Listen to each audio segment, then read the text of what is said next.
ये क्या बात हुई सुनील? कभी तो मुझसे भी कुछ पूछ लिया करो। आज शाम मुझे बहुत काम है। मुझसे पूछे बिना तुमने हाँ क्यों बोला? ओहो, तो अब पूरे दिन घर में खाली ऐश करने पर भी मैं तुमसे पूछूं कि बिजी तो नहीं हो? अरे फालतू का मेलोड्रामा नहीं चाहिए मुझे। टाइम से तैयार रहना।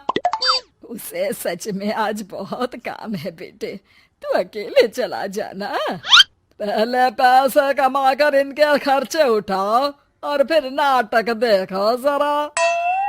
दोनों बाप बेटे हमेशा की तरह दोनों सास बहू को कड़वी बातें सुनाकर ऑफिस चले जाते हैं, जिसकी अब आदत होने पर वो दोनों भी किसी से कुछ बोले बिना अपने काम में लग जाती हैं।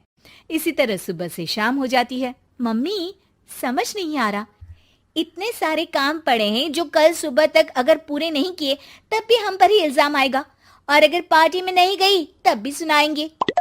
अरे इन कहो की तो आदत हो गई है बेफिजुल काय काय करने की। तू तैयार हो जा, काम मैं संभाल लूंगी। अब नेहा सुनील के घर वापस आने से पहले ही तैयार हो जाती है, जिस पर वो सुनील के आते ही पार्टी के लिए चले जाते हैं।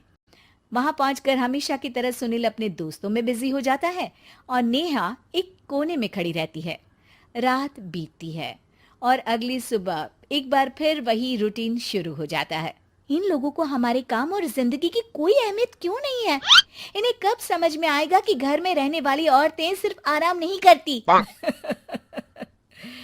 बेटा, मेरी तो उम्र बीत गई यही सोचते हुए, पर आज तक ना वो बदले और ना जवाब मिला।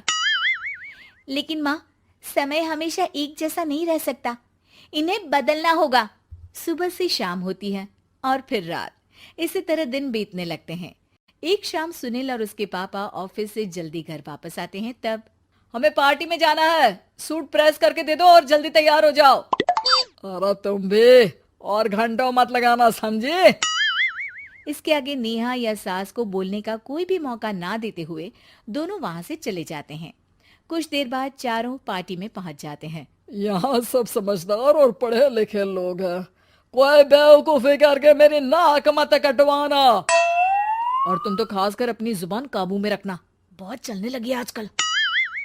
आप लोगों की शायद हमेशा हर जगह हमें इंसल्ट करने की आदत बन गई है। अच्छा, जब शॉपिंग पर मेरे ही पैसे उड़ाती हो तब ये बगावत याद नहीं आती होगी। काम न काज की, दुश्मन अनाज की। ऐसा बोलकर सुनील अपने दोस्तों के साथ चला जाता है और ससुर भी ऑफिस के लोगों के साथ गपशप में लग जाते हैं। लेकिन सुनील की बात से परेशान नेहा और उसकी सास वहीं एक कोने में खड़ी रहती हैं। शांत हो जा, कर ही क्या सकते हैं। चल कोल्ड ड्रिंक पीते हैं, गुस्सा उतर जाएगा। जैसे ही नेहा और सास कोल्ड ड्रिंक लेने पहुंचती हैं, तो उन्हीं के बराबर में अल्कोहल का काउंटर देखकर नेहा का चेहरा चमक उठता है। वो मुस्कुराकर सास के कान में कुछ कहती है और दोनों पीना शुरू करती हैं। कुछ देर बाद दोनों चिल्लाते हुए अपने अपने पतियों को ढूंढने लगती है। कहाँ है सुनील? देख, तेरी असलियत आ रही है। कहाँ है सुनील के पापा? देखो, तुम्हारी शामत आ रही है। ये नजारा देखकर पार्टी वहीं थम जाती है। सब लोग उन्हें ही देखने लगते हैं। ये है मेरे पति। अरे काहे के पति? इनसे शादी करके तो मेरी किस्मत है फूटी। और ये मेरे पति, जिन्हें पति बोलने में मुझे आती है शर्म बड़ी। चलो, आज आप लोगों को इनके असली रूप से मिलाते हैं, जिसमें ये अपनी पत्नियों की रत्ती भर भी इज्जत नहीं करते। हर समय उन्हें खरी खोटी सुनाते रहते हैं। हर जगह बिना मौका और माहौल देख उनकी उनकी सेल्फ रिस्पेक्ट की धज्जियां उड़ाते रहते हैं। क्या बोलते हो कि घर में रहकर हम करते ही क्या है?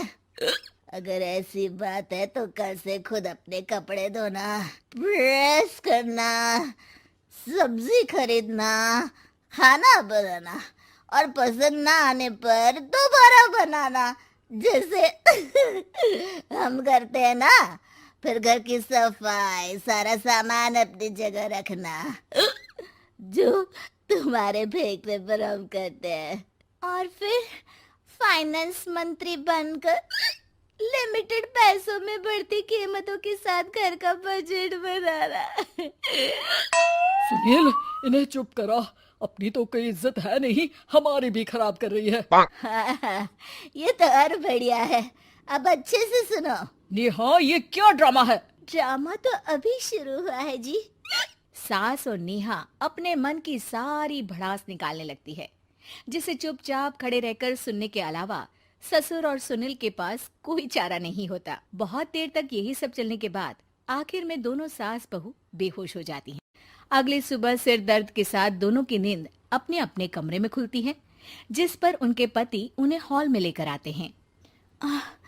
मेरा सिर इतना दर्द क्यों कर रहा है? मेरा भी। इतनी देर में ससुर 2 ग्लास नींबू पानी लेकर रसोई से बाहर आते हैं। ये लो नींबू पानी, इससे सिर दर्द ठीक हो जाएगा। हम दोनों आपसे कुछ कहना चाहते हैं। सास बहू हैरानी से एक दूसरे को देखने लगती हैं।